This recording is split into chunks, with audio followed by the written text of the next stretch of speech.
Clash. A Clash. The Clash the day after Christmas. That's Goes interesting. together. Was there any reason for it, or just, yeah, what the hell? Well, we always play Clash the day after Christmas. Why? What's that? Is there a logic there? No, it just seems to go together. Okay, no, that's nice. I like it. I love the Clash. I just thought maybe there was an internal reason. So no, there wasn't. Next year, REO Speedwagon. Let's do that. Heard it from a friend, hoo-hoo. Heard it from a friend, hoo-hoo-hoo. I'll never do that again, I promise. Incredible. I've never seen a whole audience go, oh my God, when is it gonna stop? Make that horrible, horrible man stop. All right. No, we have a man. Christmas. That was a good time yesterday. That was a sweet time. Had a great Christmas. We all had a good time. You know, I'll tell you something. For the first, and I don't often open up about my private life, because my private life is just that. It's private. Back off. Step back, dude. Don't crowd me. That's my attitude with the public. But I'm going to let you in on my personal life. For the first time in a long time, I did not get together with my family on Christmas. I did not. I don't need them. I'm on TV. Instead, what I did is I spent the day, this is true, I spent the day with Max Weinberg and our announcer, Joel Goddard. It's true. Yeah, it's nice, right? We're like a little family. Yeah.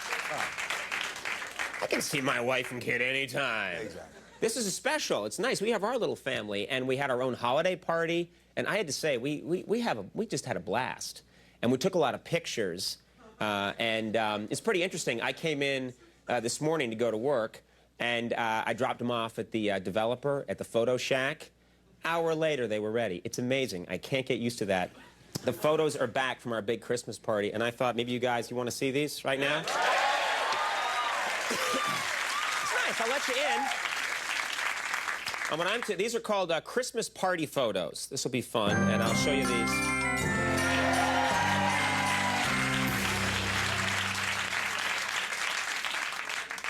That song sucked. All right. But these really came out pretty well, and they pretty much show everything that happened. Joel hosted the party this year at his swanky Manhattan apartment right there. Pretty nice. Here's Joel showing off his really cool place. I was the first guest to show up. I was pretty excited. And I lied to Joel and told him his apartment looked great. Joel said, really? And I said, no. Joel then said, well, maybe someone should give me a raise. I stared back at him with frosty silence. Then Joel said, or I could take a cut and pay. Then we were best buddies again. I then asked Joel to give me a tour of his place. He first showed me his self-confidence mirror. I asked Joel how a mirror could give him self-confidence. He said, it's easy, just pour cocaine all over it. I did not approve. Then Joel showed me Asian Corner, where he keeps a collage of his favorite Asian male prostitutes. Then he showed me his bathroom. I said, I don't think that's a bathroom. Bathrooms have toilets. Joel said, toilets are for squares, see? And, by the way, Joel doesn't have genitalia.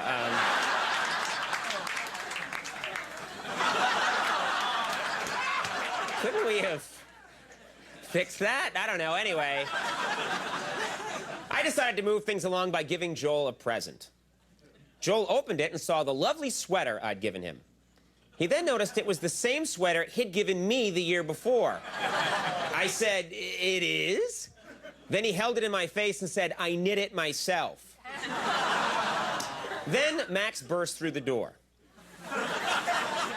Max looked out of breath and panicked. Then Max slammed the door shut and gestured for everyone to be quiet.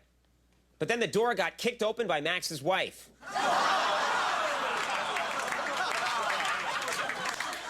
She said, I just found your $4,000 phone sex bill.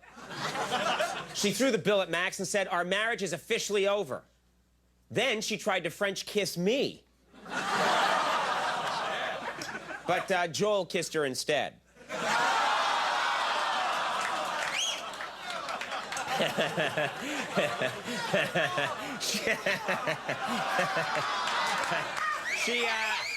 She then kicked Max in the groin and left wishing us all a happy holiday. Joel then got in Max's face and said, "Having trouble at home?" Max said, "Shut up, Joel." Joel then said, "Your wife's a real good kisser." Max then strangled Joel. I broke it up and said, "Let's just enjoy our Christmas party." God, I look weird there. All right. Max said, "Who cares about Christmas? I'm Jewish." Then Max turned to Joel and said, "Do you have 8 Hanukkah gifts for me?" Joel said, "No, but I have 2. I then told Max to forget about his troubles and to focus on having fun at the party. Joel suggested we open our stockings. Max got a pair of drumsticks. And mine was filled with sunblock. I then asked Joel why his tree wasn't decorated. He said it was because all of his lights and ornaments were tangled together in a giant ball. Then he said, "Hey, I bet if we plug this mess in, it will look pretty cool." But unfortunately, the whole thing burst into flames. Max quickly threw water on Joel, which gave Joel a horrific shock. Joel recovered quickly, though, and suggested I try his homemade 3-step eggnog. First, I had to eat a raw egg. Then I had to swallow a cup of salt. And then I had to chase it down with a pint of rum. Now I thought it tasted great, so I had 2 more. I was feeling pretty good at that point.